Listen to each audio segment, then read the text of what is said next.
Hi guys, welcome back to my channel. I'm glad you just came back around to see me again on another story time with Terry. Hello.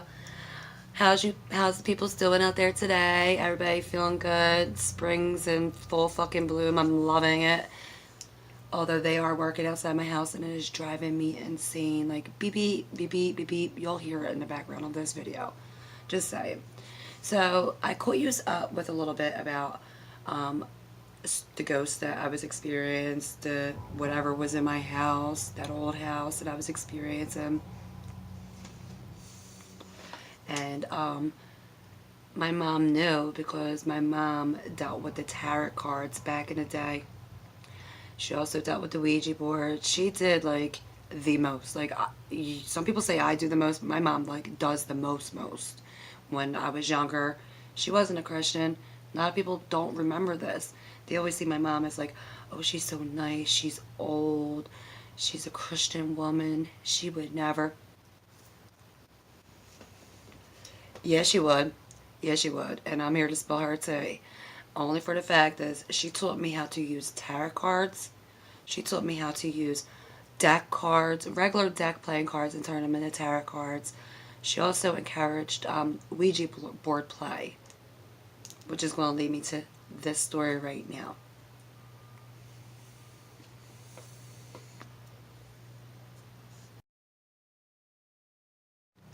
So, one day my mom had came across this Ouija board. I think I had to be like 14, 15 years old. Like, you know, my age now. I'm like 40, almost 42, but I'm not going to remember exactly how old I was, but I'm pretty sure I was like 14 years old. And my mom finds this Ouija board at, I think, a thrift shop. So she goes and gets it,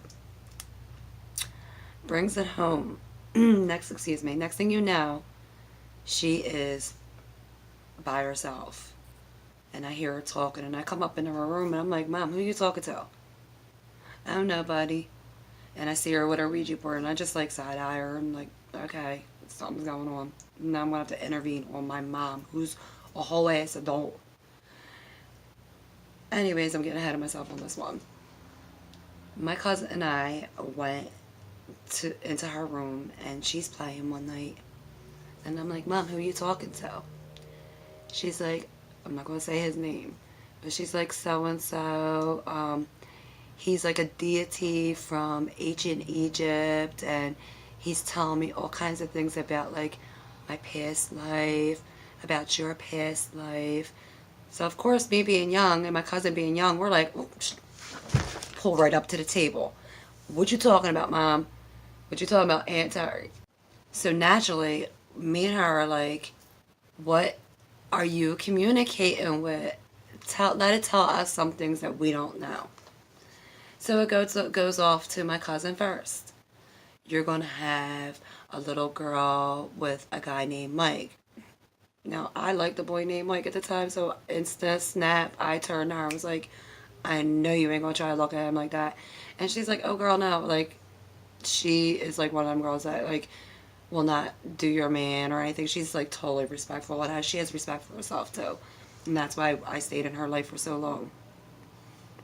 But let me tell you, it had us going.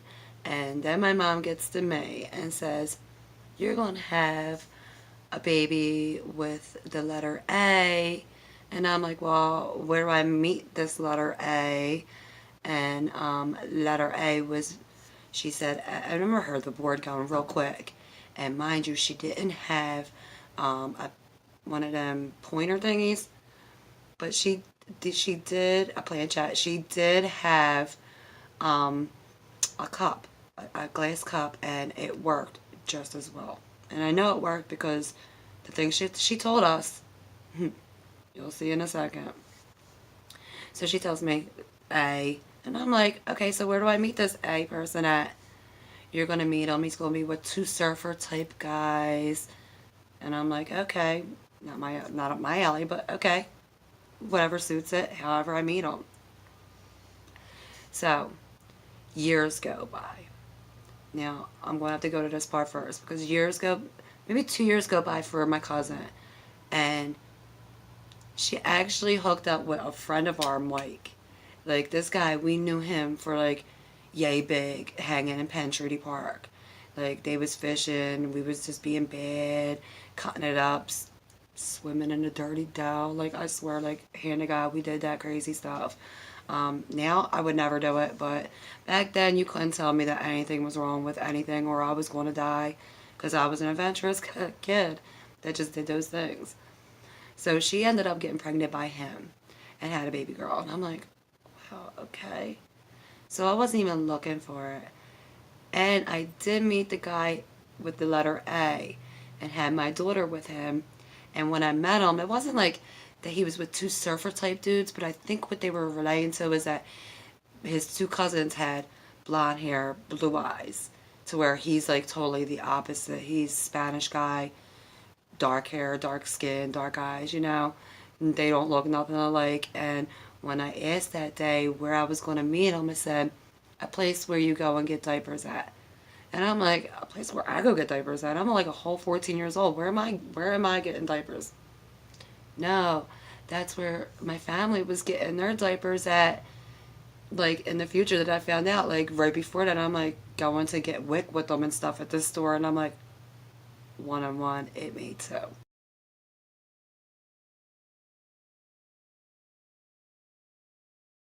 So now you got me and my cousin in the room, and we're sorry about the hair, guys. It's making some weird effect on like my eyebrow.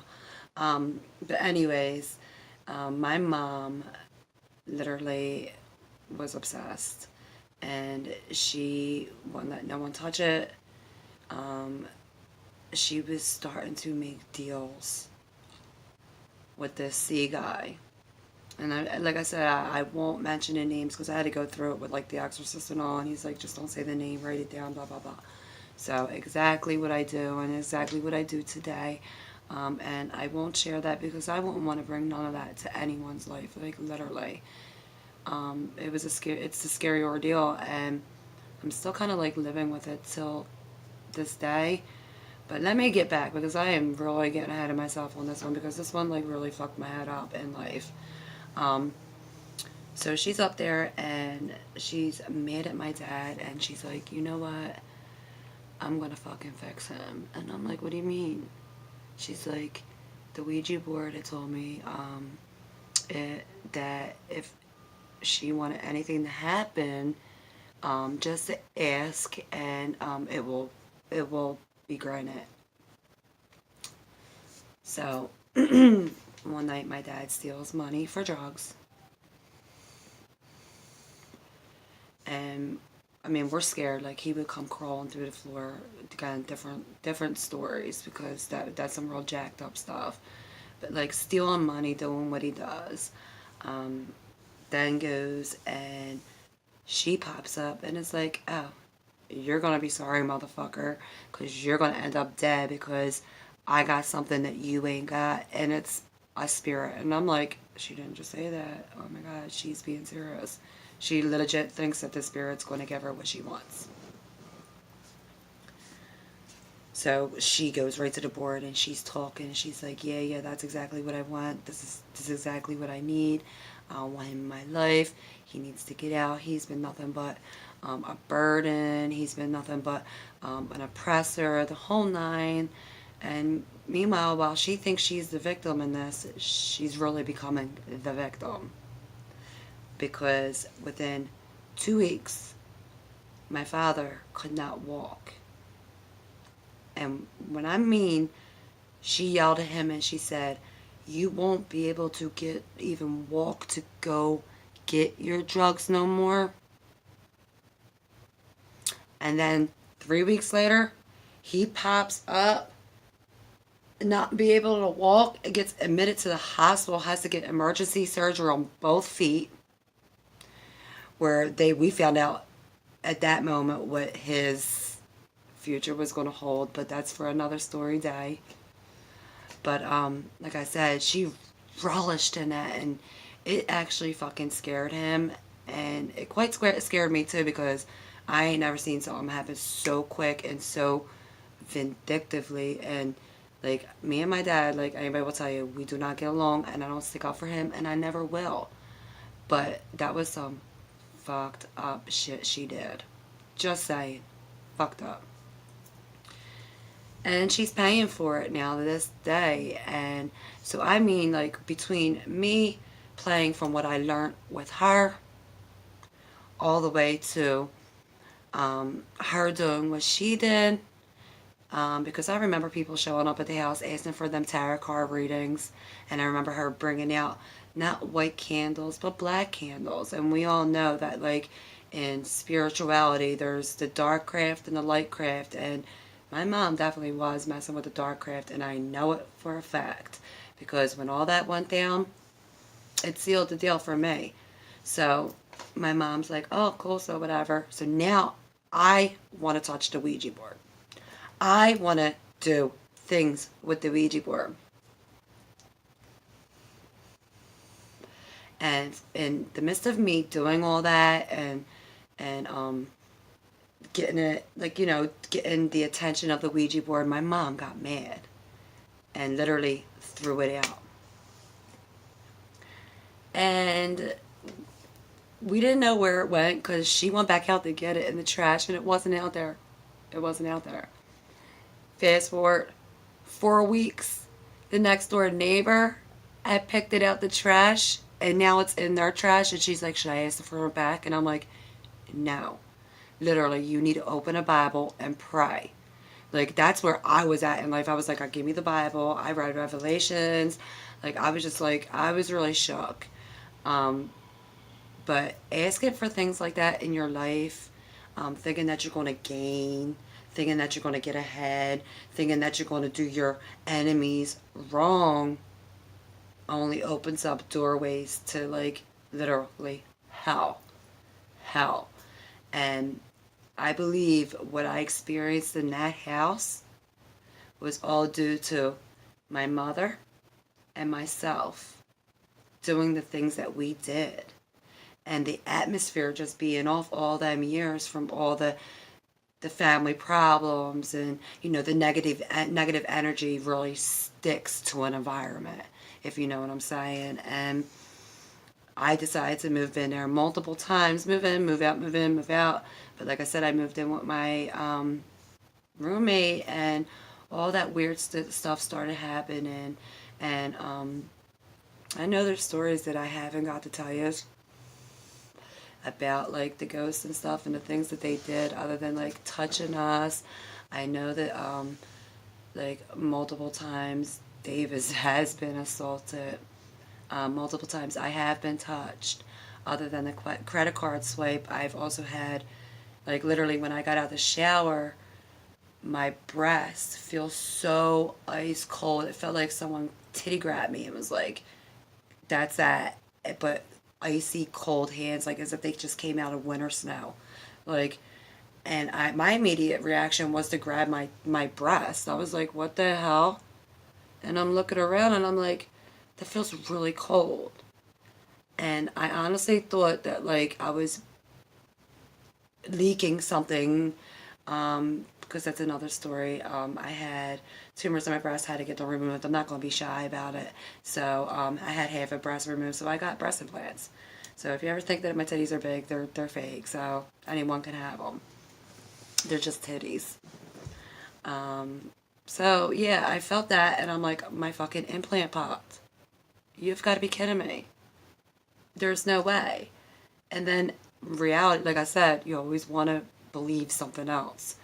Reality kicks in and you're like, well, I have skin in between my implant and my arm. So now I'm like, and my actual arm that I have held with my chest. So I'm like, pull it away. This actually felt so cold. Like, it was mad cold. Just as cold as this handprint on my breast. And again, like, I didn't share that with nobody. Then there was a story that I did share with people that kind of got me, like, laughed at, but I don't care because it's all truth. Hand to God, I don't have no reason to lie. And I'm not, like I said, I took LSD before. Like, I'm not tripping. I'm a very sane thinking person. Like, I may think out the box, but I'm a logical thinker. And like I said, I always want to blame something else. So that brings me to me laying in bed with Dave. And I just got like this weird feeling. I heard the neighbors arguing, and I could hear them saying like things like, they what he wanted and what she was going to give him, and they actually like he left. He just slammed the door. You heard him take off and get out of there. So I knew I was awake. So I'm laying there, and next thing I know is I see the brightest flash of light. So it immediately makes me jump up out of bed, and I'm like, someone outside's fucking with me. They're flashing some kind of light from the yard that's across the street, because the yard was really big across the street, which is now a house now because of the gentrification that went down there. One down there. So I jump up out of bed, and I look outside because I'm like, I'm going to catch these fuckers fucking with me. Ain't nobody going to fuck with me and my beliefs, this and that, yada yada. You know how it goes. Only to see that there's nobody out there. It's like crickets. There's no helicopters. There's no nothing. I don't see nothing. I don't hear nothing. It was just quiet, bright light. And I mean, the light was so bright. It was, I can describe it, but it's indescribable. Like, halogen on a new car with their high beams on that turns the corner and hits you in the face bright. Like 10 times that, okay? And that's the light that I seen. So I'm like, okay, what was that? And I'm looking, and I see this like orb literally coming up. Like it was this color. Like the color of that. And I seen it coming up, and I seen it go over Dave's body. And I'm watching this, and I'm like, wow, that's the fuck? That's something. So I'm watching it, that it dissipates. Next thing you know, I got this green, like, I don't know, like a greenish blue. To me, it was a greenish blue light, like a scanner. And it went through the room and went over our bodies and out the window. Yeah, me too. I thought the same thing. Like, that is insane. So, with that said, I panicked, and I was like, something bad is about to fucking happen, and this time I'm not looking. I can't deal with this type of shit. So I roll over, and I'm facing Dave, and what I hear next fucking took my soul.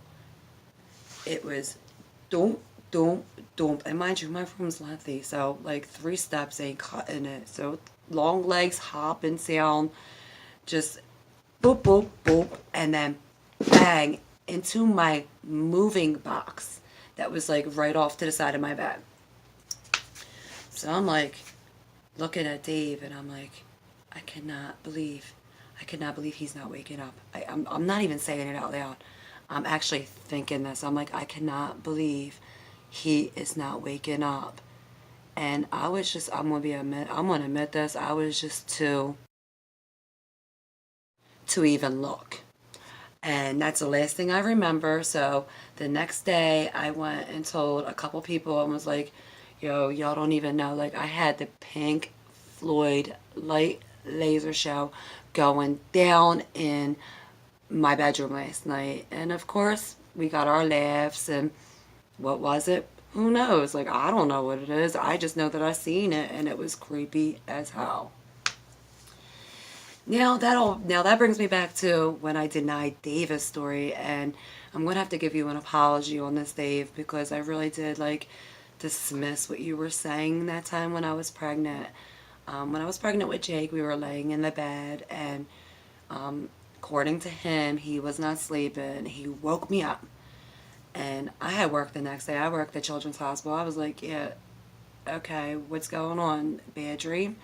And he's like, no, excuse me, no, not bad dream.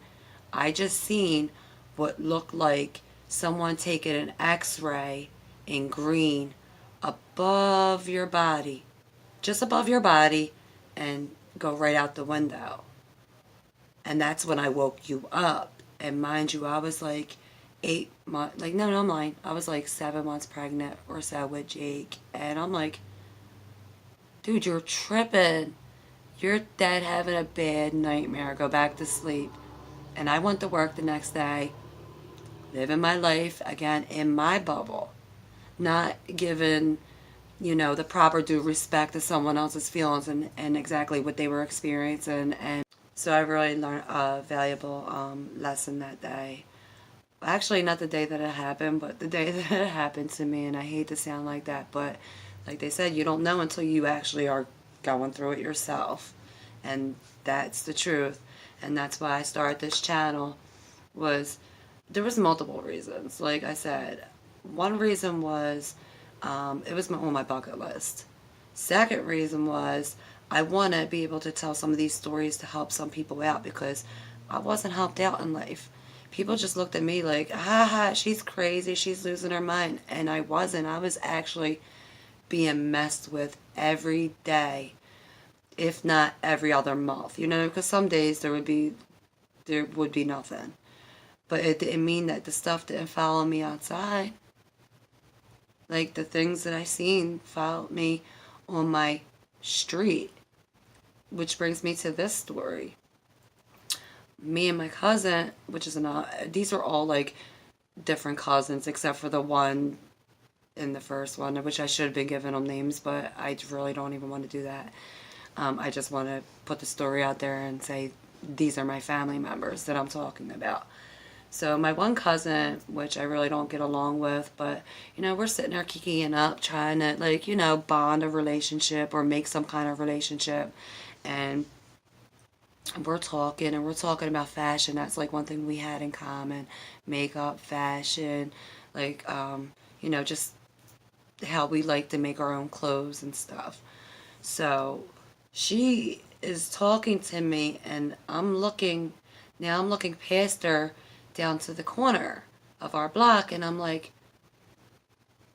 don't look. And I'm like mouthing it to her, and I'm like, don't look, but we're gonna creep up, because my other cousin's son is a prankster, and he really is. Like, he likes to make jokes, he likes to run up and scare people, he likes to mess with people. Like, he is that guy. So when I tell you, I looked and was like, he is about to fuck with us, so we're gonna get him. We run down so quick, because he was behind a car, and what I saw was the black hoodie down by the car, and I just got the feeling like he was gonna mess with us. Well, her and I run all the way, run, and we was fast about it too, because we was going to get him, for real, for even trying to get us, and nothing. Now, I'm underneath cars. I'm like, she's not behind cars. She's looking down the street. And the street's long. There's no way he could have made it off the street or into a house. I mean, there's a yard that's there. We looked. There was no way, at all. Then, I'm sitting there probably about 4 months after that, on that street with a crowd of girls that were hanging out on the stoop. And we're like, yeah. Cutting it up, having fun stories, and we're talking about weird stuff. And the one girl's like, who isn't relation to me, okay, I have all these stories, this girl isn't relation to me.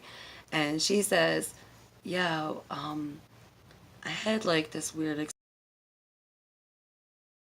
because I said, why? You look like someone who looks like my cousin. And she was like, yeah, how do you know that? She was like, don't tell me you've seen it too. And I'm like, yeah. And then I explained the little story to her, and she went, same exact thing. She was like, I said to them, he's going to mess with us, so let's mess back with him. She went, until he walked through the wall, through that wall of the neighbor's house that, owned the yard at the time. So I knew I wasn't on myself, all by myself, because I had Dave. He witnessed it, and I ain't mentioned nothing to him. He literally was like, I seen the weirdest thing. And I'm like, what'd you say? He's like, I'm coming down Belgrade Street, and I thought I saw your cousin trying to clown me or, mess with me. And I run up on him and there's nobody there. And I went, Black Hoodie. He was like, yeah, how'd you know? Because I seen it. And multiple people seen it. So congratulations, you made it to the roster of seeing that craziness. Now, in my house, he did see something else that was crazier than that, which was he was really going through it. He was in his own head. And that was the scary part about it. I had bought a sword from an antique place and was like, oh, this is so cool. I want to start a sword collection. And then I start waking up to him just staring at me blankly. Like, and then I'm sorry for wetting my mouth, but like just like a dead intense stare, I would wake up to that. And I would be like, what's going on? You're like freaking me out. And he's like, I don't want to freak you out, but I feel like I want to put that sword through you. Something's telling me to put that sword right the fuck through you. And that's exactly how he said it. And I was like, yeah, no, you're not going to do that. He was like, I also heard a growl. Now, mind you, I told you I heard them growls when I was living there by myself with my daughter after my roommate moved out. So I'm like, okay, this is serious. I'm getting this out of the house. So I took it and I gave it to a friend of mine that I knew collected it, and he would take care of it and, display it because he had so many, and he really did a good job with it, with his display. So I didn't mind giving it to him. And, but I did mind what Dave was saying about the whole wanting to kill me bit.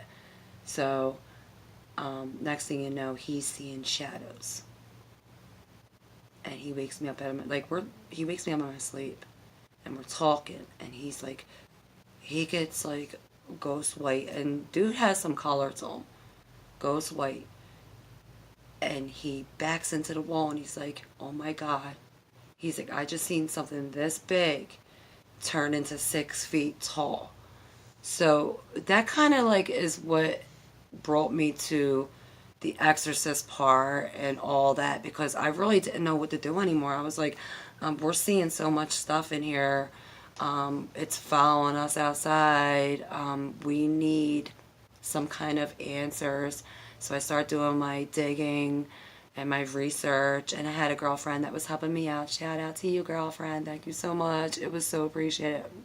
Deeds, the whole nine. She had a group working with me, and then I got recommended to the Exorcist guy, who thank God I haven't had the need to use him in my home, because I did move out of there. But little things still happen even in this house. So I don't know if I'm just like a ghost magnet, or I really opened up something and there's an attachment, and we're going to have to eventually one day get this situated, because it takes a toll on your health, and I'm actually going through all that right now. Like, all that stuff was my final straw. I was totally done with it. There was no way that I was going to put my family through that anymore, or my health. Like, I was like literally starting to stay in more, and stay away from the people that like I did mess with, and family members and loved ones that I did love, all because I didn't want the rejection, and I didn't want the stigmatism and all that that's attached with hauntings and stuff like that, because people really automatically go to psychological health, because I have been through some stuff in life. Like I said, this is why I started my channel. There's many reasons why I started my channel, and if it's to help someone to get through something, and if it's to help someone feel like they're not alone, to feel that they're not alone and they're not crazy in this situation, because if it was like socially accepted, there would be so many people like me right now telling these stories and giving their testaments of the good, the evil in life, and Like, honestly, I didn't even tell you everything that went on in the house because a lot of it was just totally insane. But I am going to start doing some more videos about narcissism, abusive people, um, just people who actually take you and take your kindness for a weakness, people who don't think that you're aware. There's just so much. Um, there will be some heavy topics like child molestation. If you guys can't take that, I will actually put it in a title so you know that, like, this is what this actual story time is going to be about, and we're going to address that stuff because it's not cool. There's just so much going on in this world, and spiritually, religiously, with people, that we actually need to unite. We don't need to make anyone feel like they're any less than anyone else. Everyone has a story to tell. Everyone has something that they can offer to this lifetime, whether it be I help one person out, just one person with my stories. That makes me happy. That makes me feel like that what I'm doing, it's worth it. It's really, really worth it at the end of the day. And I'm totally appreciative of all of the new support that I've gotten over the last past week or so. Yous are great. Then people, they're in my comment section. You see them on my last video. They're straight people. Go check out their content. It's full of different things. They're all great content creators. They're all great with their lives. They know what they're talking about. And they too also want unity in these YouTube streets. We don't want the hate. We don't want the negativity. We want awareness. We want something that's going to bring us together and make us all rise to the top and not shitting on nobody or leaving nobody behind. Like, honestly, that's what it's about. It went from me wanting to do it as a bucket list into realizing, like, actually this might have to just be done as a channel. But the videos will start getting better. I had to obviously shoot this in my basement because they're doing so much work outside that if I tried this upstairs, you wouldn't even been able to hear a frigging word that I was saying. And I actually wanted to let people hear what I was trying to say today. I appreciate the love. You don't know how much that means to me when you comment, like, and tell me, like, that you enjoy my content. And I will do that likewise. You sub to me, I sub to you. Like I said, unity is the way. Unity is key, and we're going to make it. We really are. We're going to make it through all this negativity and bullshit, and we're going to come out on top with positivity and just to keep on just spreading that awareness. So if you like this video, remember, like, subscribe, share, heck, comment. If you didn't even like the video, comment. Let me know you didn't like it. Let me know what you didn't like about it. Let me know what you don't like about me. I mean, not that I'm going to change anything for you, but, you know, I will try to adapt if it's editing or anything like that. But when it comes to me, I ain't changing a thing. I'm way too old and I'm set in my ways. So that's going to wrap it up with Storytime with Terry. Until next time, guys, much love. Stay blessed up. Stay on your grind. I see y'all out there on them YouTube streets hustling and grinding. Stay on it. Because like I said in my first video, someone told me I couldn't do it. I went from, like, what, 50 subscribers to my goal was now 150, and I'm about there. And then my next goal would be 200. You see what I'm saying? Like, there's levels to this. And I am so with it. And I'm so with spreading awareness as well as spreading love. Love for each other. Because that, at the end of the day, that's all we have is love for each other. The hate ain't going to get us nowhere. The hate's going to give us bad karma. And who really needs that in life? I know I don't. Till next time, YouTube, I love you. Goodbye.